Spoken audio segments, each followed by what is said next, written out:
Shalom saudara-saudara yang terkasih dalam Tuhan, bertemu kembali kita di ibadah PAP online. Hari ini tema kita adalah lebih dekat lagi denganmu. Sebelum kita mendengarkan firman Tuhan, kita berdoa, mari kita berdoa. Bapa di sorga, kami bersyukur buat kebaikan-Mu. Kiranya Tuhan yang menolong kami. Pada saat ini kami hendak mendengarkan firman Tuhan. Tuhanlah yang memberkati, menguduskan hamba-Mu ini. Dan semua orang yang mendengarkan hamba-Mu yang penuh dengan kekurangan dan kebodohan ini.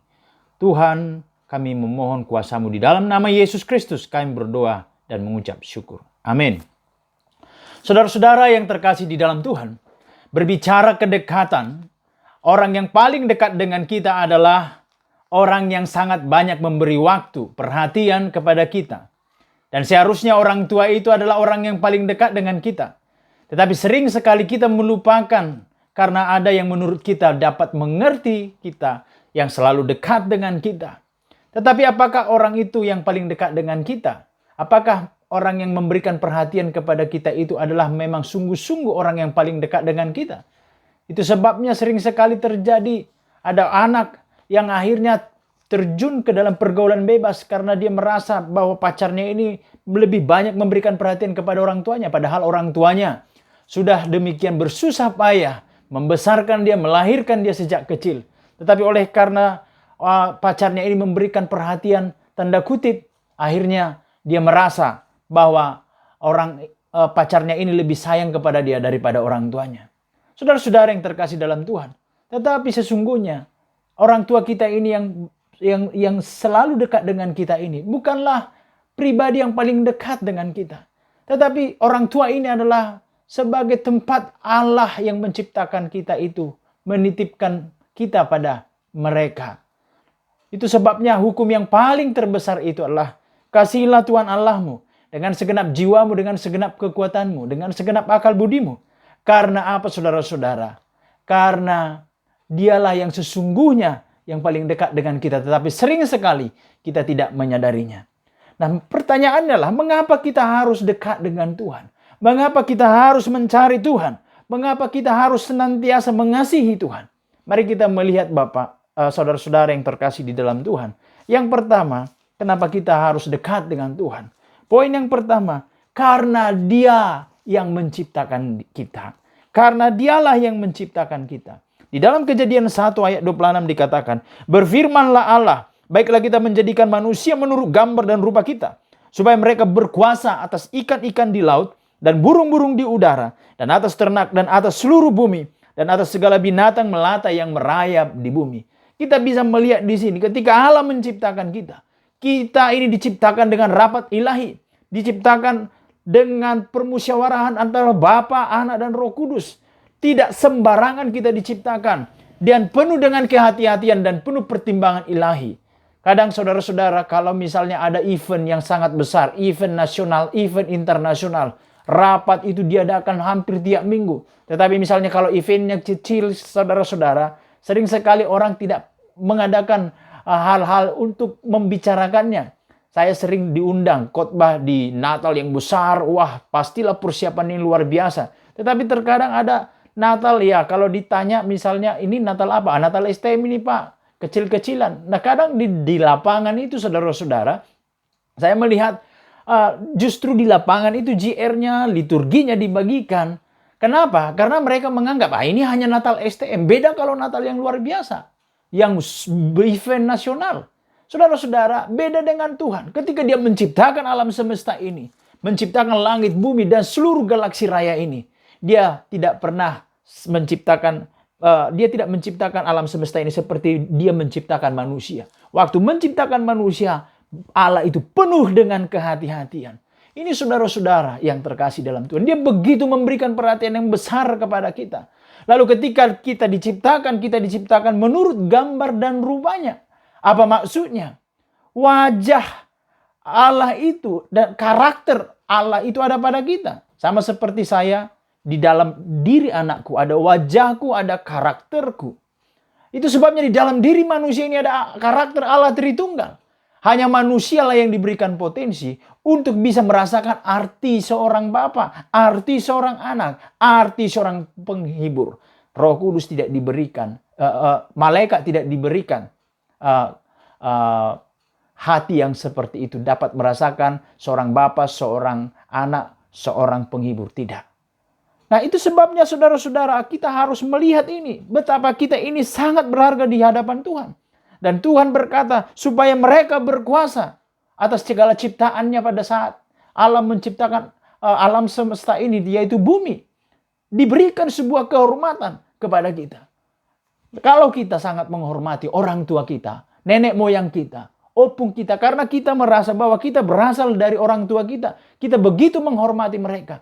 Seharusnya saudara-saudara, kita harus lebih menghormati Tuhan daripada orang tua kita, daripada nenek moyang kita, daripada opung kita. Kenapa?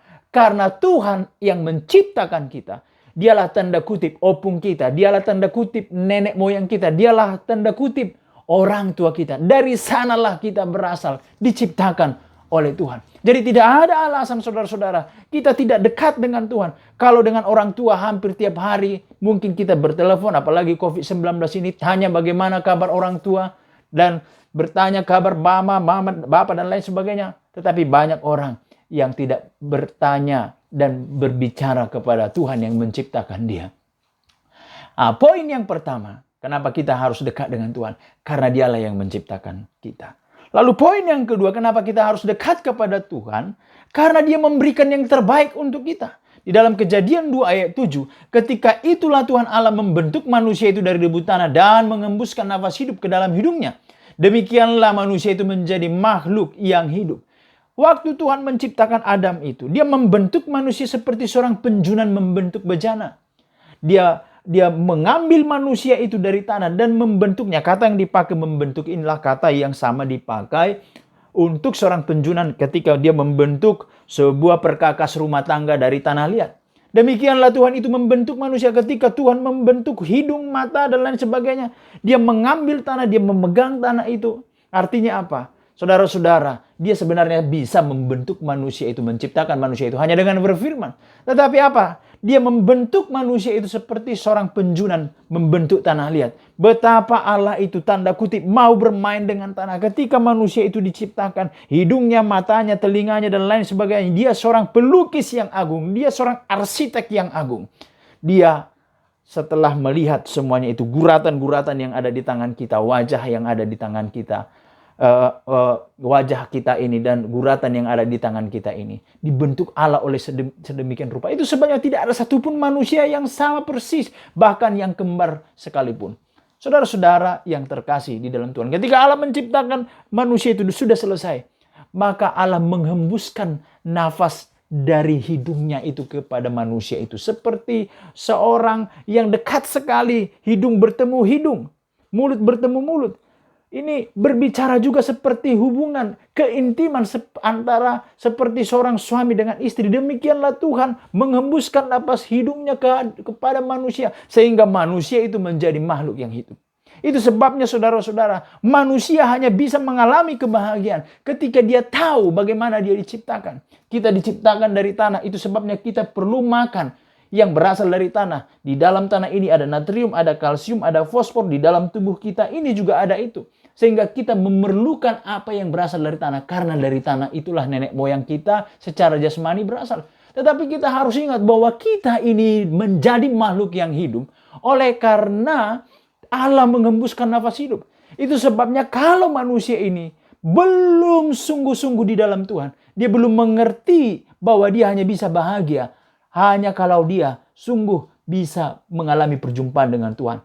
Inilah tanda kutip takdir manusia. Manusia hanya mengalami kebahagiaan ketika dia mengalami pemahaman dan mengalami bahwa dia adalah milik Tuhan, diciptakan oleh Tuhan. Saudara-saudara yang terkasih di dalam Tuhan, ketika Allah ini membentuk kita, poin yang kedua, apa yang bisa kita pahami dari sini? Dia memberikan yang terbaik untuk kita. Dia menempatkan manusia itu di Taman Eden. Dia memberikan apa yang paling baik dari dirinya kepada manusia itu. Dia tidak menempatkan manusia itu di mana emas ada. Tetapi Tuhan menempatkan manusia itu di Taman Eden, di mana semua buah-buahan tersedia di sana untuk kebutuhan manusia. Dia yang menciptakan perut manusia, mulut manusia. Maka dia juga bertanggung jawab menyediakan itu. Itu sebabnya Yesus pernah berkata, siapakah di antara kamu yang memberikan kepada anaknya batu ketika minta roti? Tidak ada. Demikianlah Tuhan memberikan kepada kita. Memberikan yang terbaik walaupun kita kadang meminta yang salah. Bahkan yang jahat saja tidak akan pernah memberikan yang jahat kepada anaknya. Apalagi Bapa di sorga. Itu sebabnya saudara-saudara, kalau Tuhan memberikan yang terbaik kepada kita, itu sebabnya kita percaya bahwa Dialah yang harus lebih dekat di dalam kehidupan kita, bukan yang lain. Kadang saudara-saudara, ada orang yang memberikan kepada kita sesuatu karena ada maunya. Ada orang yang memberikan perhatian kepada kita karena ada maunya. Ada misalnya seorang laki-laki yang mendekati seorang perempuan karena ada maunya. Ketika dia dapatkan apa yang dia mau, maka dia tinggalkan sedemikian rupa. Allah tidak seperti itu. Itu sebabnya terkadang di dalam kehidupan manusia, sering sekali dia dalam keadaan terpuruk. Orang tidak ada yang datang sama dia, dekat dengan dia. Maka disitulah terkadang manusia itu bertemu dengan Tuhan. Dia akhirnya menyadari bahwa Tuhanlah yang benar-benar setia dalam hidupnya. Apalagi misalnya orang yang sudah COVID-19. Kena COVID-19. Semua orang takut mendekati dia. Di sanalah manusia terkadang menyadari bahwa ternyata hanya Tuhan yang dekat dengan aku. Poin yang kedua ini adalah karena dia memberikan yang terbaik untuk kita. Lalu poin yang terakhir, kenapa kita harus lebih dekat dengan Tuhan? Karena Dialah yang menyelesaikan kesalahan kita dengan keadilan dan kasih-Nya. Artinya apa? Dialah yang menebus kita. Ketika Adam jatuh ke dalam dosa, maka mereka melarikan diri dari Tuhan. Mereka mengambil daun ara dan menutupi ketelanjangan mereka. Tetapi Tuhan, di dalam Kejadian 3:7, maka terbukalah mata mereka dan mereka tahu bahwa mereka telanjang, lalu mereka menyemat daun pohon ara dan membuat cawat. Tetapi Allah, saudara-saudara, membuat pakaian dari kulit binatang untuk manusia. Dan istrinya itu lalu mengenakannya kepada mereka. Di dalam Kejadian 3 ayat 21. Manusia telah ditipu oleh ular. Manusia sudah diciptakan hampir sama seperti Allah di dalam kitab Mazmur itu. Segambar dan serupa dengan Tuhan. Tetapi ular membelokkan pikiran Adam dan Hawa. Ular mengatakan kamu itu tidak sama dengan Allah. Kalau kamu sama dengan Allah, kamu harus tahu makan buah pengetahuan yang baik dan yang jahat. Kamu harus tahu yang baik dan yang jahat. Baru itu sama dengan Allah. Ular membelokkan ataupun membuat Hawa ini salah memahami kesamaan dengan Allah itu bukanlah segambar dan serupa dengan Allah loh. Tuhan sudah menciptakan manusia segambar dan serupa dengan Allah. Tetapi ular mengatakan kalau kau mau sama dengan Allah, kamu harus sama dengan Dia, melanggar hukumnya, baru kamu bisa sama dengan Allah. Tetapi apa yang terjadi? Apa yang ditawarkan oleh setan menjadi malapetaka bagi Adam dan juga bagi miliaran manusia yang ada di dalam tubuh Adam, termasuk saudara dan saya. Itu sebabnya kita berdosa oleh karena Adam. Tetapi kita melihat ada janji Tuhan. Ketika manusia jatuh ke dalam dosa itu, Tuhan memberikan janji kepada Adam bahwa keturunan perempuan, yaitu keturunan Hawa, akan meremukkan kepala ular ini. Memang dari sini ada makna yang harfiah, yaitu kalau kita misalnya bertemu dengan ular, akan ada terjadi pertarungan. Dan ular akan memagut kaki manusia dan manusia akan meremukkan kepalanya. Tetapi ini lebih kepada tipologi Kristus. Yaitu inilah Injil yang pertama, bahwa akan datang Mesias yang akan menebus kesalahan manusia ini dengan mati di kayu salib, yaitu Yesus Kristus. Dia yang menciptakan, Dia yang memelihara, Dia juga yang memulihkan. Itu sebabnya saudara-saudara yang terkasih dalam Tuhan, ketika manusia itu jatuh ke dalam dosa, kemanakah seharusnya manusia harus datang? Manusia harus datang kepada Tuhan. Tetapi kadang ada pemahaman manusia sebagian, aku ini sudah terlalu jahat, aku ini tidak layak lagi di hadapan Tuhan. Dia lari dari Tuhan. Saudara-saudara, kita diciptakan dari Tuhan, oleh Tuhan. Itu sebabnya kita harus dekat dengan Dia. Inilah kebutuhan kita yang paling mendasar. Ketika kita hancur, Dialah yang memulihkan karena Dia yang menciptakan kita. Ketika kita sudah kehilangan arah, maka berbaliklah kepada Tuhan. Kembali kepada Tuhan. Semakin jauh, ini sama saja dengan bunuh diri. Dengan gol bunuh diri. Saudara-saudara, kalau kita melihat ada sebuah kendaraan atau misalnya sepeda motor yang bonyok, rusak karena kecelakaan. Orang-orang yang ada di pinggir jalan, bengkel-bengkel di pinggir jalan pasti angkat tangan. Mereka akan mengatakan, oh kami tidak sanggup. Tetapi kalau montir yang rusak ini, kalau misalnya sepeda motor yang rusak ini, bonyok ini dibawa ke pabrik pembuatnya misalnya di Jepang, maka sepeda motor ini akan kembali baik dan baru lagi. Itu sebabnya ketika kita ini rusak oleh karena dosa, kita ini punya banyak masalah, jangan semakin jauh dari Tuhan, apalagi mencari cara untuk mengatasi masalah kita ini. Tetapi apa? Kembali kepada Tuhan. Jangan pergi ke narkoba, jangan pergi ke game, jangan pergi ke mana? Nonton film-film, ya drama-drama seharian penuh dan lain sebagainya. Tetapi apa? Datang kepada Tuhan, mencari Tuhan. Sama ketika seperti Elia, dia frustasi oleh karena perkataan Isabel. Kemana dia pergi? Dia pergi ke Gunung Horeb. Dia mencari Tuhan. Dia tidak melarikan diri dari Tuhan.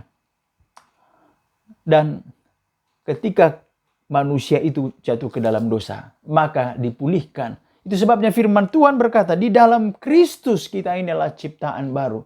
Itu sebabnya kenapa kita harus dekat dengan Dia. Karena Dialah penebus kita.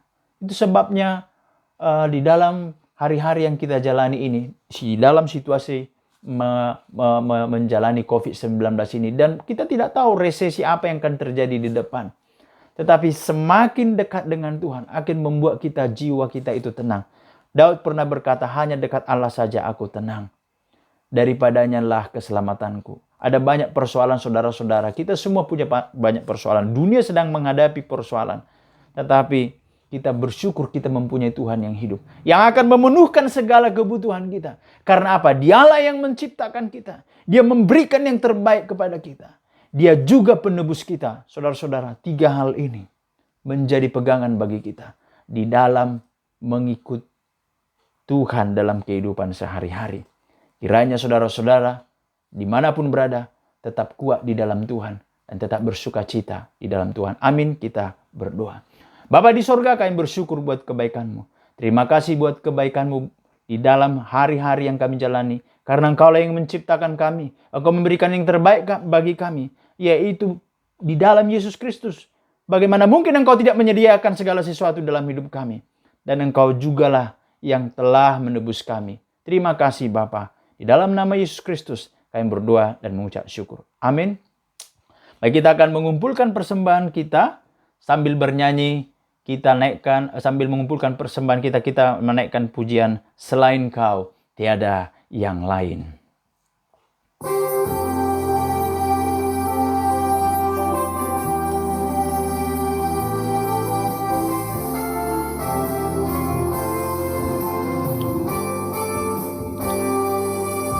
Selain Kau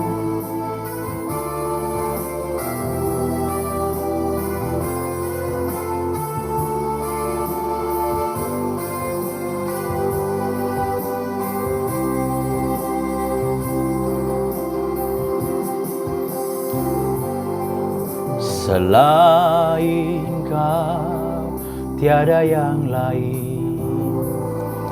Ada padaku di surga. Selain Kau tiada yang lain. Yang kuingini di bumi, yang kuingini di bumi. Sekalipun dagingku dan hatiku habis lenyap, gunung batuku dan bagianku,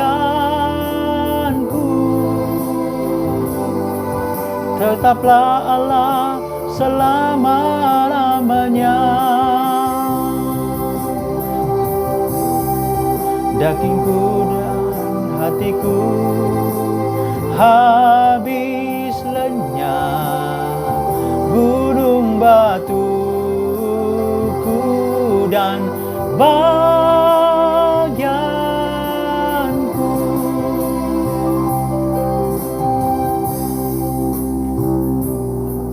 tiada yang lain. Ada padaku di surga. Selain Kau tiada yang lain yang ku ingini di bumi, yang ku ingini di bumi. Sekalipun dagingku dan hatiku habis lenyap, gunung batuku dan bagianku, tetaplah Allah selama-lamanya. Sekalipun dagingku dan hatiku habis lenyap, gunung batuku dan bagianku, tetaplah Allah selama-lamanya. Baik, kita akan menutup ibadah kita. Mari kita berdoa. Bapa di sorga, kami bersyukur buat hari ini. Terima kasih buat firman-Mu dan terima kasih buat persembahan yang Kau berikan kepada kami.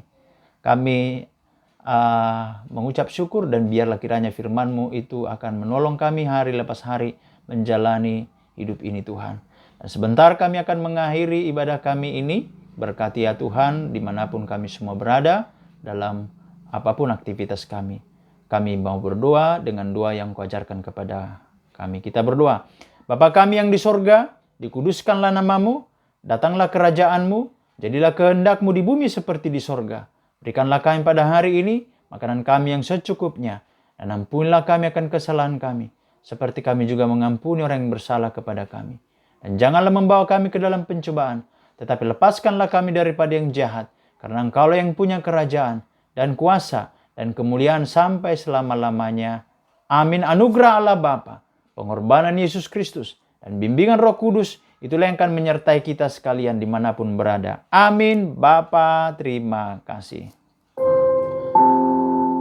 Terima kasih. Bapa, terima kasih. Bapa di dalam surga,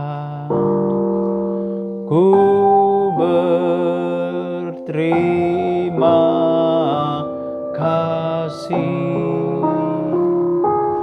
Amin.